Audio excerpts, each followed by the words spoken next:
as executive session. Could I have a motion for the meeting to go into executive session under the provisions of 1 MRSA section 405(6)A to discuss the evaluation of personnel and the consideration and discussion of appointments, evaluations, employment and duties? Could I have a motion? So moved. Moved Second. and seconded. Is there any discussion? Although, could you please take the roll? Trustee McMahon, Yes. trustee Alexander, Yes. trustee Cates, Yes. trustee Shepherd, Yes. trustee Weber. Yes. The motion carries. I'll move you into executive session. Thank you.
We are now back in public session, and my apologies that we ran over a little bit during the executive session.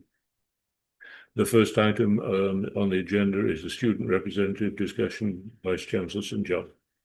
Thank you, Trustee McMahon. Heather, can you help me? I'm not seeing any student representatives currently on my screens.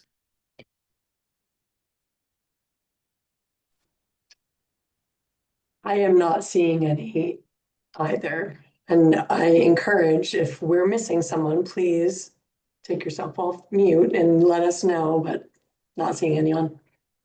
Thank you. I think we can move on, Trustee McMahon. Second item on the agenda is faculty representative discussion again, Jeff. Thank you. I do see Professor Marzilli on my screen. I saw Professor Kern earlier. Professor Nunez Olmsted is with us from UMPI. And I'm scanning. Professor Mitchell's with us from Farmington. Anything from any of our faculty representatives for the benefit of the board this morning?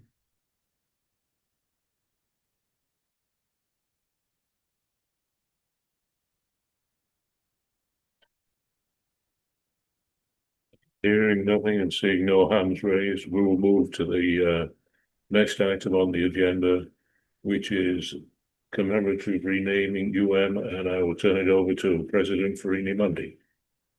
Thank you, Trustee McMahon. Good morning, everyone. We have before the ASA today a proposed resolution for you to accept the renaming of the Senator George J. Mitchell Center for Sustainability Solutions to the sort of default name, the University of Maine Center for Sustainability Solutions, where the impact here is the removal of the name of Senator George J. Mitchell. And I'd like to give a little bit of context and background about what has brought us to this moment. First of all, I want to say that throughout this process, for all of us involved, there has been a good deal of anguish and great challenge in trying to have the discussions that we deemed necessary to consider whether Senator Mitchell's name should remain on this center, as well as to related a scholarship and a fund. In early February, I initiated a task force after the Department of Justice released the Epstein documents in late January. Those documents highlighted multiple instances of Senator Mitchell being in contact with Epstein before and after his conviction, as well as allegations of improper behavior by the senator. The task force comprised multiple stakeholders from the University of Maine campus and beyond. So President Lee Softly was a member as well. The chair of the task force, Dan Sandweiss, I believe has joined us and is available for questions as well. A very distinguished group that included students, faculty, and members of the University of Maine community. The chancellor and I issued a joint charge to the committee.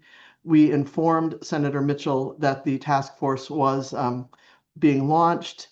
The task force reviewed all of the material in the Department of Justice files that had been released, as well as historical documents. They sought public input on this challenging question and held a period of public comment from March 13th to 27th in accordance with UMS policy on reviews about commemorative naming.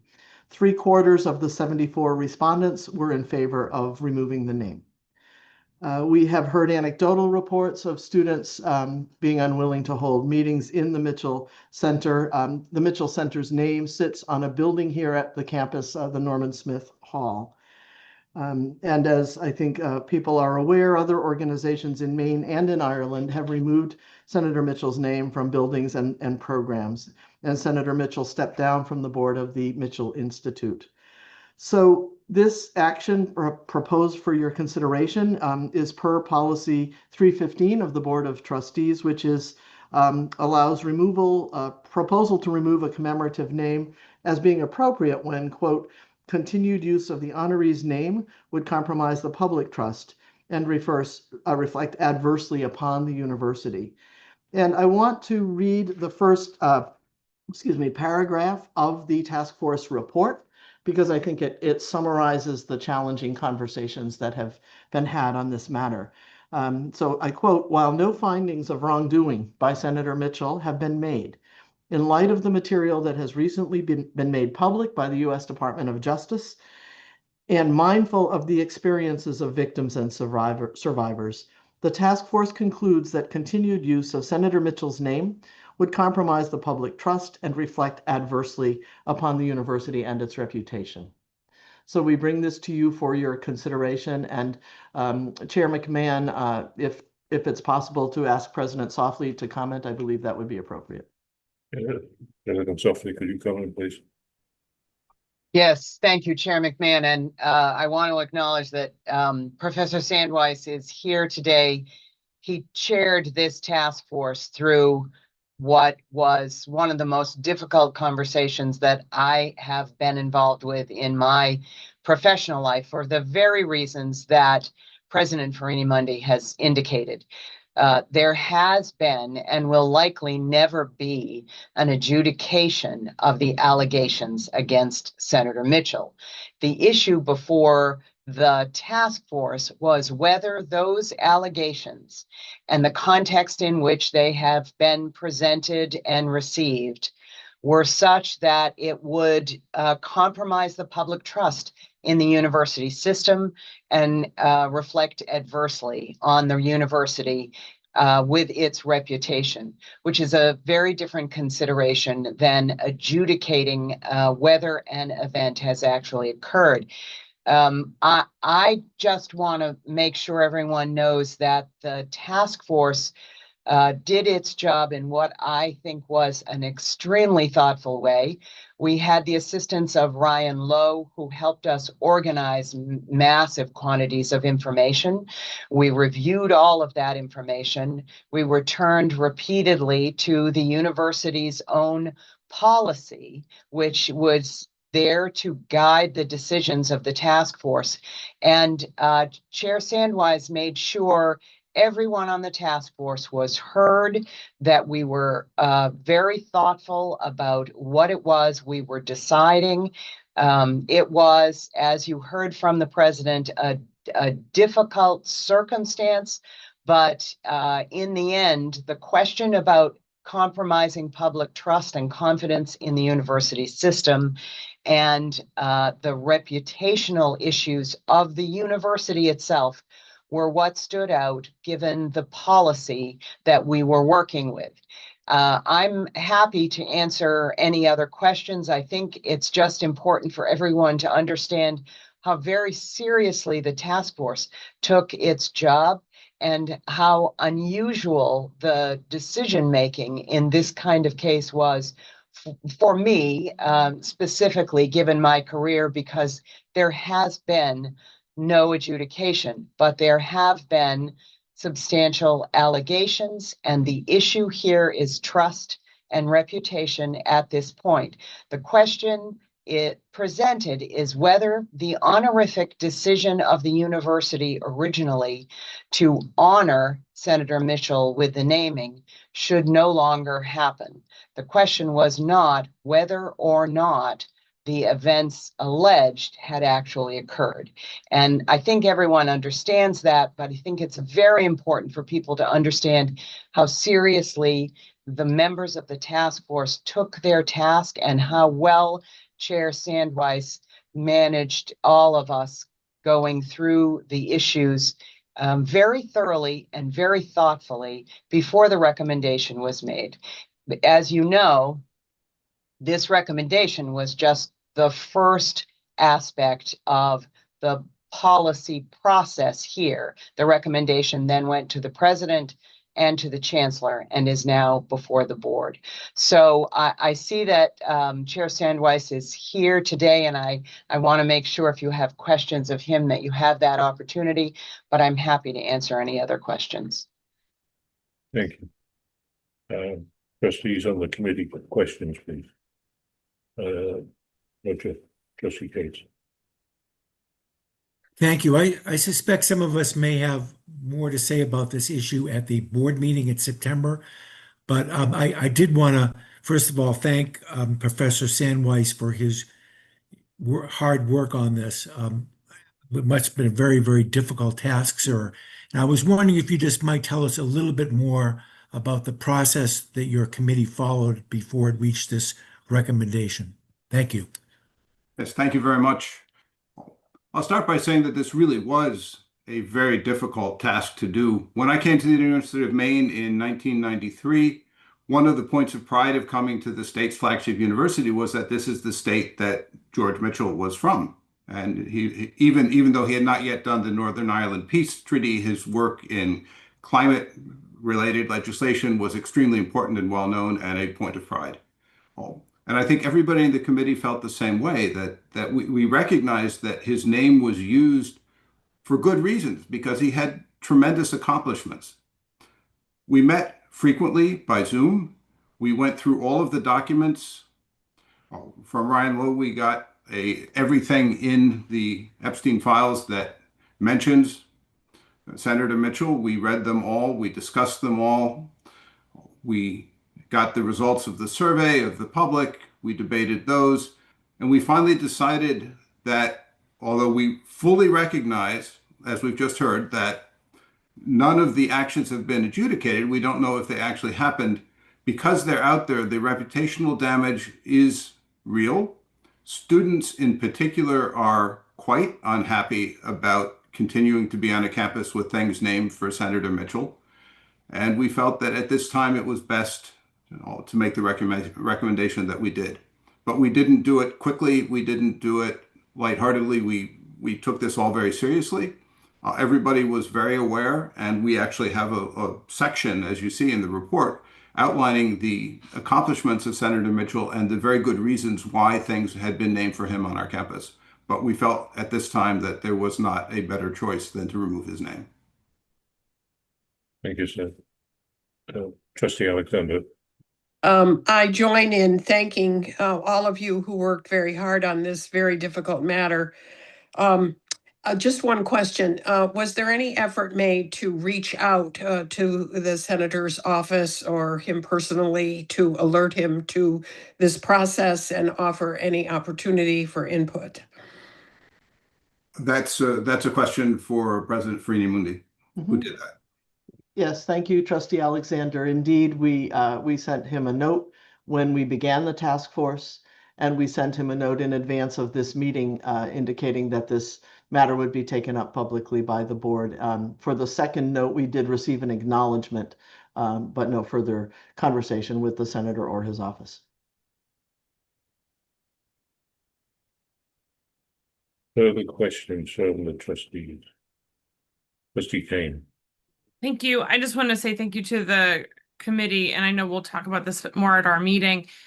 This is arduous and it is painful, but I also think it is important to say out loud. I was very impressed that the committee did take the time to outline the accomplishments of the senator, because ultimately it is about the work and it is about the research and it is about what we want students to be able to learn and contribute. And I think this decision, this recommendation from the task force allows us to get back to what I'd like to think was always about, which was the work and the substance of the matter more than the individual. And I think that is what we do here, is the learning part and the teaching part. And so hopefully we can stay focused on that while making this very going through this tough process. And I think it's a tough process, in some ways a process of grief for many people in many ways, at different stages and timelines. And certainly, as President Softly said, not an adjudication of what did or did not happen, but simply a matter of reputation and the opportunity for us to refocus on the substance of learning at the university. So thank you. Other questions from the trustees?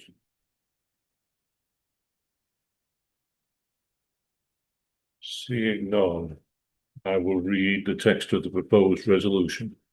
That the Academic and Student Affairs Committee forwards this item to the September 28th, 2026 Board of Trustees meeting for approval of the following resolution. That the Board of Trustees accepts the recommendation of the Academic and Student Affairs Committee and approves the renaming of the Senator George J. Mitchell Center for Sustainability Solutions as the University of Maine Centre for Sustainability Solutions. May I have such a motion? So moved. Second. Moved and seconded. Is there any further discussion on the motion? Seeing none, will the clerk please call the roll? Trustee McMahon, Yes. trustee Alexander, Yes. trustee Kane, Yes. trustee Loring, Abstain. trustee Cates, Yes. trustee Shepherd, Yes. trustee Weber. Yes. The motion carries. Thank you, and thank you to everybody who was involved in what is an incredibly difficult decision to be made, and particularly Professor Sandweiss for chairing the task. The next item on the agenda is a new program Master of Healthcare Administration at UMPI, Provost Margison. Thank you, Trustee McMahon.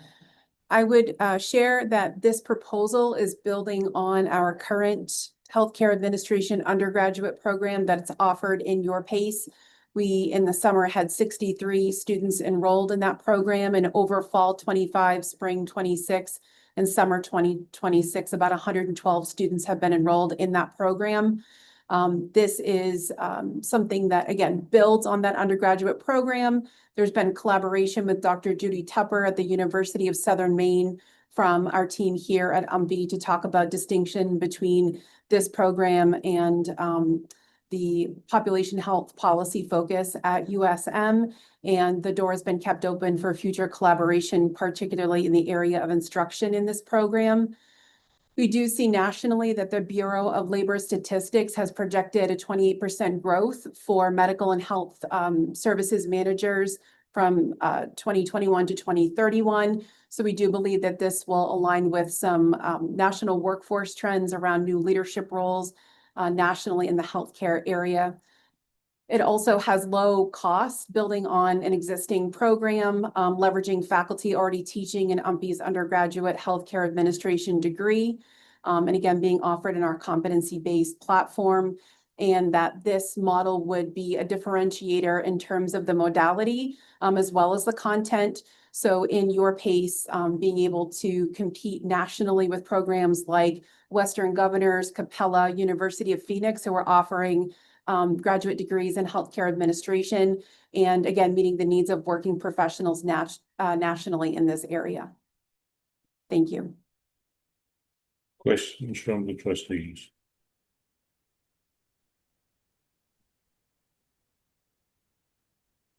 Seeing none, I will read the text of the proposed resolution. Sorry. Sorry.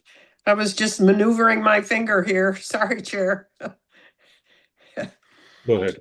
I have some questions about to whom this is being marketed. I noticed a lot of references to Maine-based needs for this program, and a reference to the University of Southern Maine School of Public Policy and Health, and other programs within the system. And if we could have more discussion about how this relates to other system programs and whether this is going to be primarily marketed to Maine adult learners.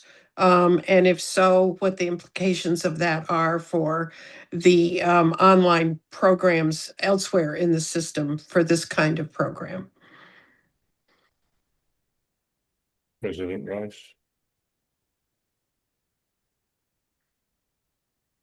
This will be marketed nationally as well as within the state, within our portfolio. There is a clear, be completely blunt in this regard, there's from all of our research, there's a clear interest in this program in a competency-based modality in the state from people already in the healthcare programming. This was developed in collaboration with 2 full-time nursing faculty members at the University of Maine at Fort Kent, who also recommended this program to meet the needs of the state as well as nationally. So I do see this as meeting a state need that differentiates it from existing programs. We did reach out to all institutions that had existing programs for collaboration. And as I said, we're already collaborating with one institution directly, another institution we might have future collaborations with. But I think this is a distinct program, both in terms of the public that it addresses, and it meets a very large national need as well as a significant statewide need. Great. Can you just talk briefly about the differentiation between this and the Master of Public Health at USM? I'll let Provost Margison talk about that because she's the one that had the direct conversations about that. Sorry. Sure, that's great. Thank you. In the conversations about the distinction between the two programs, this program was described much more as that sort of administrative preparation, looking at everything from issues around supply chain management, project management, finances as part of healthcare administration. And my understanding is that that is distinct more from some of the other programming from USM and population health and policy focus, which is a bit more of disease prevention and looking through aspects of policy specifically as related to health trends versus the more administrative focus of the healthcare administration graduate program. Thank you. Does that answer your questions, Barbara? Yes, thank you.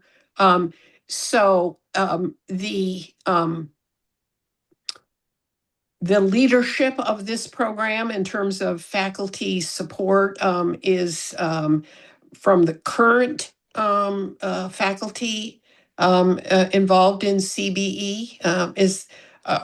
Is there there's a reference to a faculty person from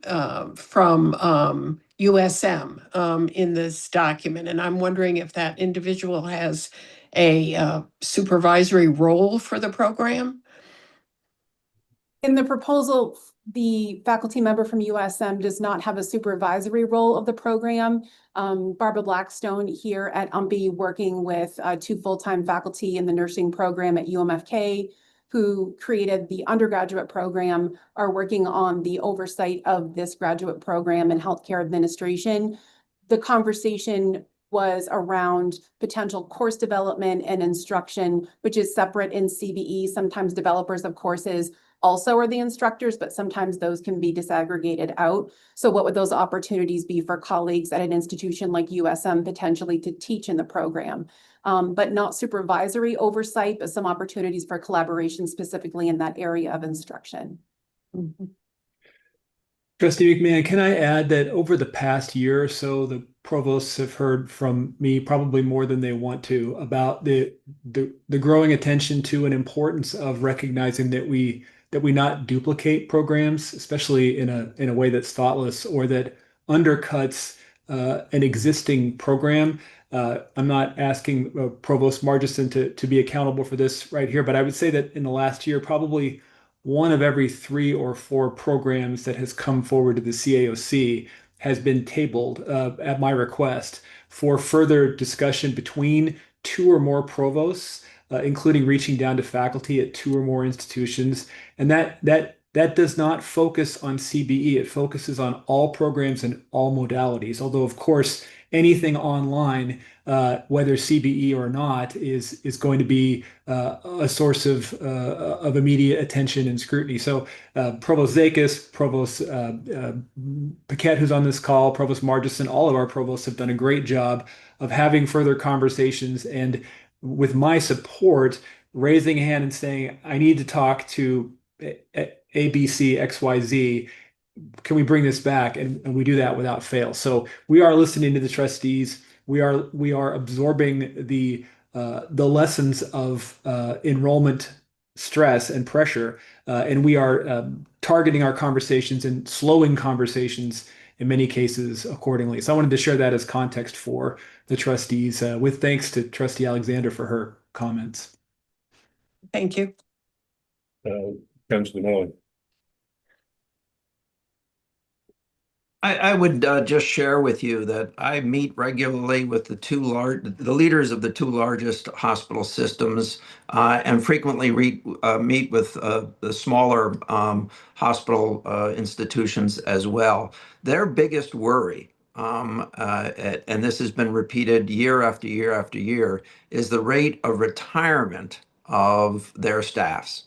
And the fear that they will be unable to attract people within the state for replacement purposes. I think that this is a response to some extent on what those two largest institutions, as well as supported by the smaller institutions, is a very great concern on their part. I just wanted to share that with the trustees who have an important decision to make, and not trying to do anything other than to share with you what I hear every time I'm down in Portland or up in the northern part of the state meeting with those systems. Thank you. Thank you. Other comments or questions from the trustees? Could I just respond to that? Yeah. I've no doubt what you're saying is correct. I certainly don't mean to suggest otherwise. But again, here we are with the situation in which we have a significant expansion of CBE programs in this area that is clearly being marketed or driven by the needs in Maine. And again, I would raise the issue of how CBE was presented to us and how the demographics have typically reflected a vast majority of people from out of state. We need to, as a board, I think we just need to understand what direction we're moving in here and what the implications of this are for the online adult learner programs at UMA and other institutions in our state. Thank you. Comments from the trustees? Seeing none, I'll read the text of the proposed resolution.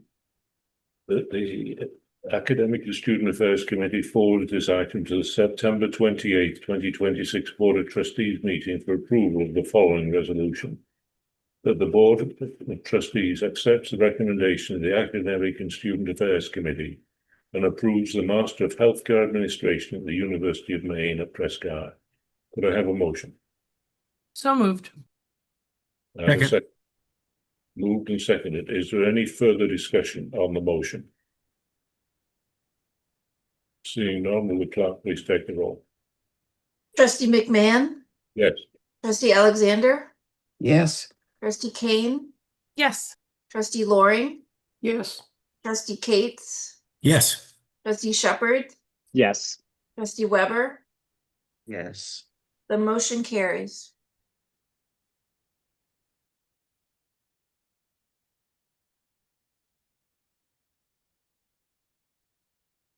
The next item on the agenda is the Master of Science in Digital Forensics and Cyber Investigation, University of Maine, Augusta. Provost Akers. Good morning again, folks, and thank you. So yes, we're proposing a Master's of Science in Digital Forensics and Cyber Investigations.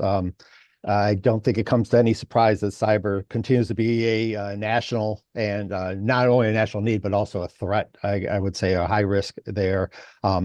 The forensics area is experiencing still a growth according to the Bureau of Labor Statistics. We have been taking our time to build this. We actually did a hire from our faculty member came from the Maine Computer Task Force, which was basically to start to see how the investigation side of computer crimes and that sort of thing. So we've been kind of building our program really for the last 4 years on this sort of thing. So we have some courses already been in the, in design and integrated as electives for our current masters, but now it's got to a point of fruition where it's ready to kind of be its own kind of its own entity, if you will. It's practical, it's online, it's hands-on, and I think one of the things that you'll note is that it's kind of tied with the industry standards, the forensic toolkit, for example, among other things. And happy to take questions on this. Thank you. Questions of the trustees, Provost Akers. Trustee Cates. Thank you, Joe. Does this presume someone already has a bachelor's degree in that specific field? No, I think a bachelor's degree in I generally a bachelor's in cyber or something with some cyber concentration at the undergrad level. Yeah. Okay, thanks. Thank you. Yeah. Other questions of President Provost Akers? Trustee Cates, you have your hand up. Seeing no questions, I will read the text of the proposed resolution that the Academic and Student Affairs Committee forwards this item to the September 28th, 2026 Board of Trustees meeting for approval of the following resolution. That the Board of Trustees accepts the recommendation of the Academic and Student Affairs Committee and approves the MS in Digital Forensics and Cybersecurity at the University of Maine at Augusta. Can I have a motion, please? So moved. Moved. Second. Second. Moved and seconded. Is there any discussion of the motion? Seeing none, will the clerk please call the roll? Trustee McMahon, Yes. trustee Alexander, Yes. trustee Kane, Yes. trustee Loring, Yes. trustee Cates, Yes. trustee Shepherd, trustee Weber. Yes. The motion carries. Thank you very much. The next item on the agenda, tab 6, academic program proposal preview. Vice Chancellor John and Jamie Bellinger. Thank you, Trustee McMahon. Potentially is helpful to our newest trustees. This area is designed to help give the board a continuous forward view of what's coming in the academic pipeline. And August is the annual emptying of the well, because when faculty are off contract at the end of May, no further formal approval of anything proceeds until they come back in September. That's in accordance with our faculty governance processes, and it's observed by all of the provosts and me throughout the summer. So while the provosts and I discuss, plan, prepare, strategize continuously over the summer, nothing is approved. So what you'll see in the three categories: full proposals for ASA consideration. The last two of those were just voted on here at today's meeting. Proposals nearing completion, those would have come forward from June to today. And so what you have left are some proposals in the intent to plan stage that were developed in the spring semester. Work will pick back up on them next week, September 1. I typically email the faculty system-wide faculty governance council leadership a note and attach the next wave of proposals right after September 1st, so they have those in advance of our first meeting later in the month. So what you have here is the state of things as of the end of August. And again, by design, it's the point in the year at which this tab looks the least populated. And with that, I'm happy to answer any questions that any trustees may have about this tab. Questions? Yeah.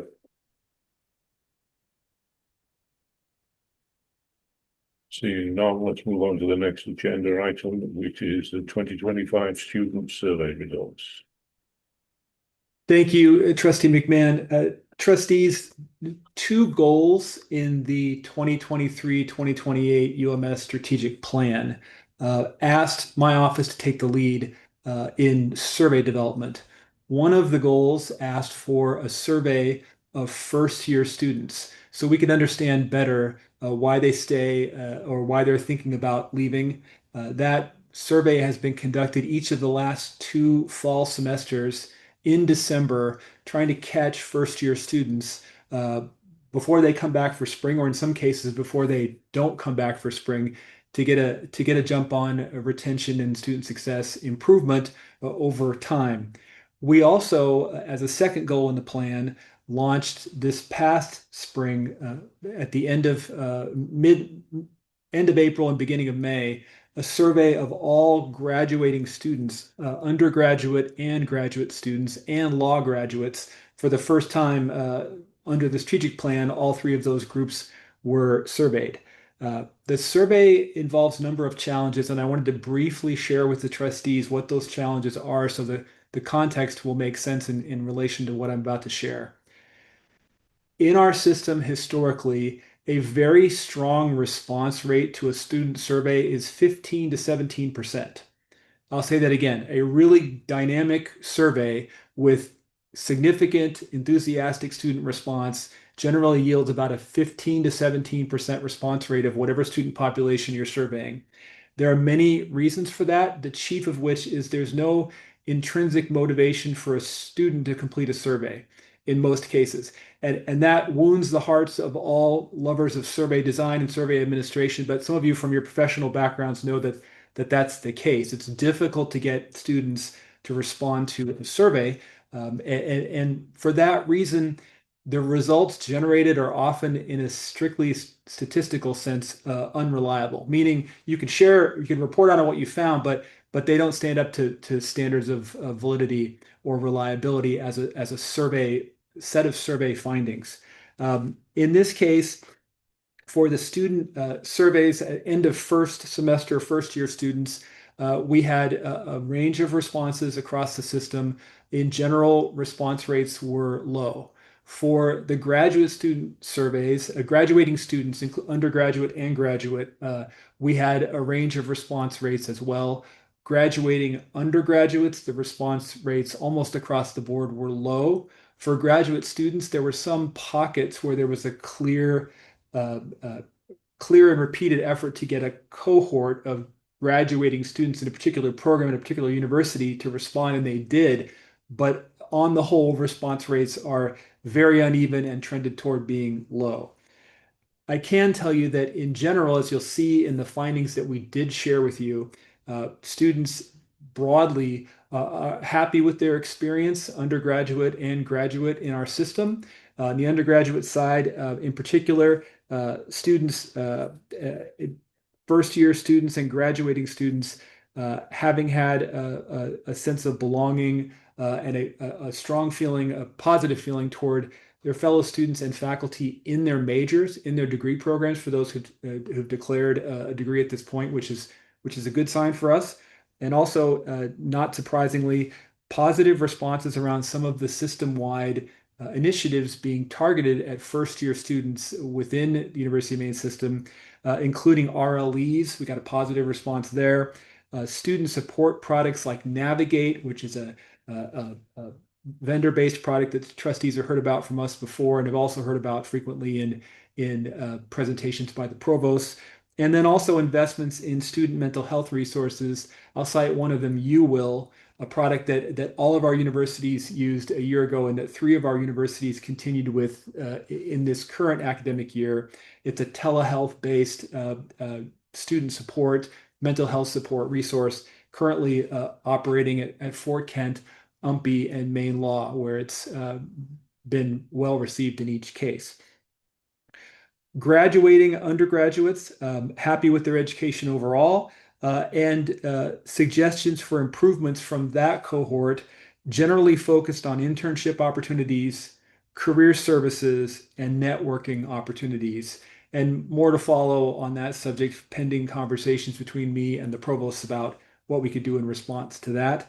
An important point for the provost and for the presidents and for everyone in this call: in this round of graduating undergraduate surveys, we did see a significant number of students intending to seek a job rather than pursue graduate school, depending on the condition of the economy. As I think many of you know, graduate school enrollment can jump in a weaker economy.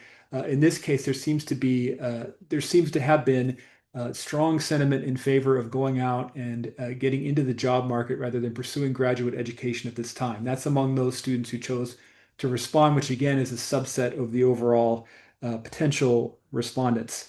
I will say that with the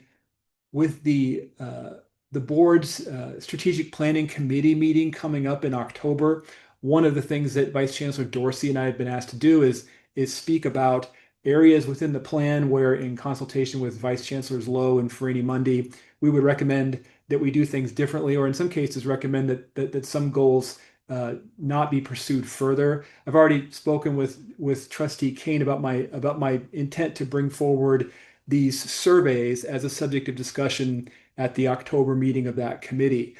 My own view is that the survey of first-year students at the end of their first semester is quite valuable, should be revamped and improved, and should continue. But for the reason I'll describe in just a moment, I will be making a different recommendation about the surveys of graduating students. And in brief, and more to follow in October, here's why.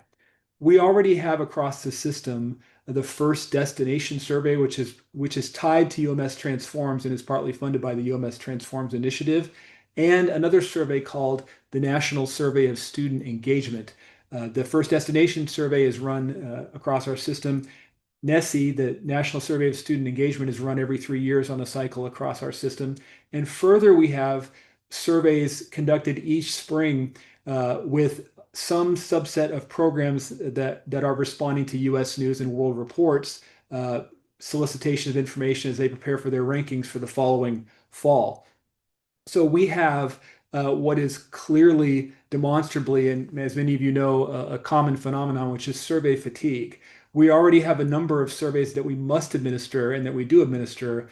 The addition of the latest survey, although for a good reason and with good intent, seems to have effectively saturated the willingness of students to respond and has in part at least produced the very low rates of response that we've seen despite help from the provost, admissions staff, career services, student services, and others who've been involved in these survey administrations. So with that context and with the document provided in board materials in front of you, I'm happy to answer any questions you may have. More to follow on this again with under Trustee Kane's leadership at the October meeting, but that's where we stand as of this round of student surveys, and happy to answer any questions. Jamie will help me in answering any questions you may have. Trustee Cates, please.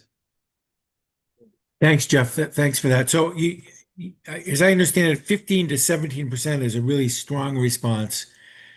We have low response. What does that mean? How many percent? We have some survey responses from some campuses in some areas that were well under 10% of all the students available who could have responded to the survey in that area. And as I mentioned, for some graduate programs that have smaller numbers of students, we had a really high response rate because somebody clearly got all of them in a room together or got them all on the same thread and said, please fill out this survey. But for other graduate programs, much lower, much different response rates. So we don't have a baseline that even approaches statistical validity. And that's our concern about the spring surveys. Okay. So if we assume, and as I do, that this information is incredibly valuable to have, and that the response rates are so low that we really can't rely on them, what can we be doing? And I don't know if there are models around the country that are more successful than ours. What can we be doing to get those numbers up? And the first thing that obviously comes to mind is the draconian one of saying you don't get your grades until you turn in the survey. And I don't know if you've considered something that draconian or not, but what ways are there we can get those numbers up to get this incredibly valuable information if you have thoughts? I'm so glad you asked, Chair Cates. We can rely on the first destination and NSSE surveys, bring in the experts around the system who administer those surveys, and report out to you annually on their findings. So we already have 2 surveys that are well-developed, well-documented, reliable, valid instruments. One is offered each year, one is offered every 3rd year. We can share that data with the board each year, each summer at this meeting if you would like, and the response rates are higher. The instruments are nationally developed and vetted. They feed back into Transforms, which in my own view is important, and they also help us respond to national standards for student improvement. So that would solve, in my view, the problem we're facing right now. We eliminate our homegrown spring surveys and rely on the 2 that we already administer for other purposes. Are those other ones, Jeff, capturing most of our population? No, they're capturing 15 to 17%, sometimes a higher percentage. We have no survey instrument across the board that grabs a majority of our students for any survey that I'm aware of, unless it's an end of semester student course evaluation where all your students are sitting in a class or are on the same chat for an online class, and they all are administered an instrument at the same time and they take it. Survey administration is fiendishly difficult in higher ed, but the rates are proportionately much higher than what we saw this spring in our homegrown surveys. Thank you. Trustee Weber? Way was the survey sent out? Because like for the undergrads, I know at least for my experience is that at the end of each semester, there's a sort of survey like professor and class review. Is there any way that these can be linked, especially for those first year fall semester undergrads that are taking those like 100 level classes? Is there any way that those could be linked? So thank you for suggesting that, Matt. We have contractual obligations to our faculty in how we administer student evaluations of teaching. We have to be very careful about attempting to attach anything to those evaluations. And to respond to Trustee Cates' earlier point, there have been universities in the past that have attempted to tie completion of an exit survey to the awarding of a degree, and frequently they've been sued. So we've avoided going down that road. Trustee Kane, please.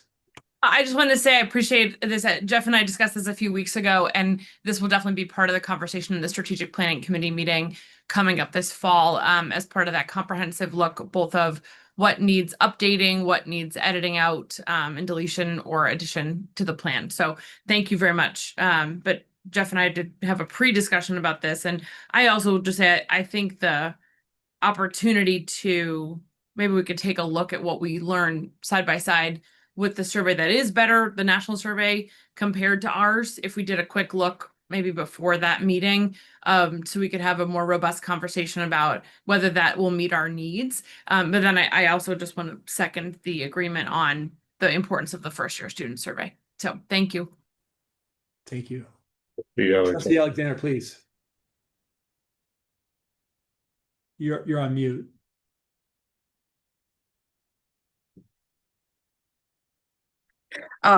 I'll certainly defer to the discussion in strategic planning committee about how this might be presented as a resolution for change, if any. So I'm fine with that. But I would just make a point that instead of punishments, it's much better to key these kinds of projects with rewards. And that might provide the student who completed the survey with some a benefit that would otherwise not be available to them on their campus. That could be the subject of some discussion if there was a need to improve response rates for any survey that we do. Thank you. Thank you for that. Thank you. Other questions of Jeff on this topic?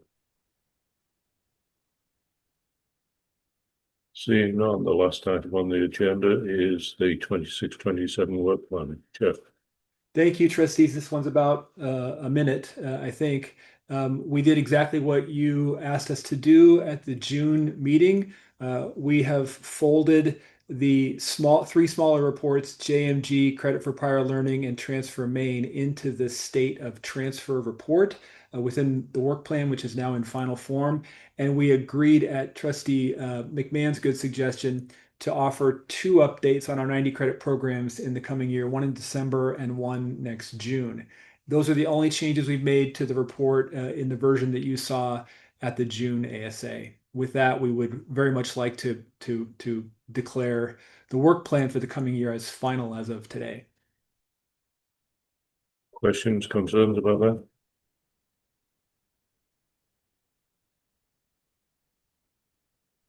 Jeff, anything else for the committee? Just thanks to everyone for your participation. I do need to thank and note the tremendous work that President and Vice Chancellor Farini Mundy did in preparation for this meeting, and thank her for her communication about that preparation as we approach the meeting today. So thank you, Chair McMahon. Thank you, and thank you everybody for your participation. I declare the meeting adjourned. Enjoy the rest of your day.